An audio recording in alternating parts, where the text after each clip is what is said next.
Here's your word for the day from Calvary in Lake Havasu. Visit us on the web at calvaryaz.com. Happy Monday, Calvary. Pastor Chad here with your word for the day. Hey, we're still in Mark chapter 13, the end times teachings of Jesus. And, it's so insightful to see what he says. And today we're talking about a tree, talking about the fig tree, which if you grew up in church, you've probably heard about before. So Mark chapter 13, verse 28 says, Jesus is talking and he says, "From the fig tree, learn its lesson. As soon as its branch becomes tender and puts out its leaves, you know that summer is near. So also, when you see these things taking place, you know that he is near at the very gates. Truly, I say to you, this generation will not pass away until all these things take place. Heaven and earth will pass away, but my words will not pass away."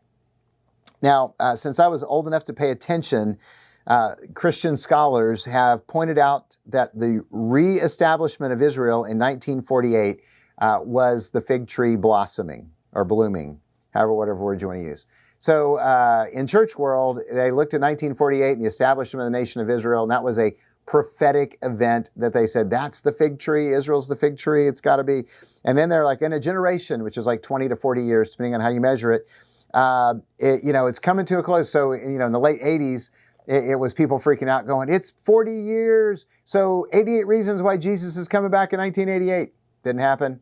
And then a few years later, people are like, oh, we calibrated this wrong. And so it's 92 reasons Jesus will return in 1992. And it didn't happen either. And here we are lots of years later, right? Like 33 years later.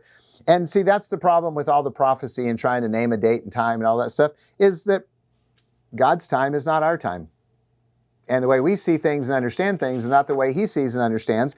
As the prophet Isaiah told us, his ways are higher than our ways and his thoughts above our thoughts, like the heavens are above the earth. So, he's basically saying you guys are morons and you don't get it. So just trust me. By the way, the apostles believed that Jesus was going to come back in their lifetime, at least early in their lives, or in the middle of their lives. Toward the end of their lives, they got it. Paul's writing to the Thessalonian church is different than his writings to Timothy. Because one was at the beginning of his ministry, the other was at the end, and you can see that migration of his thought. And by the way, almost every generation of believers since Jesus departed believed they were the last ones. They believed they were in the end times and Jesus was going to come back soon. So what's our takeaway?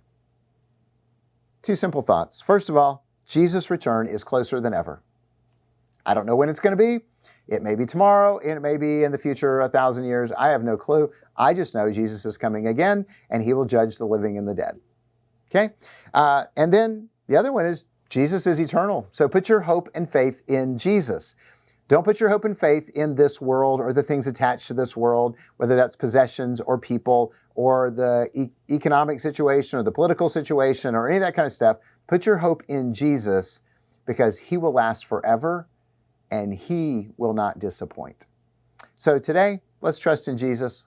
Let's wait for the end, but let's also commit every single day to love Jesus and bless people in his name until God calls us home. God bless. Have a great day.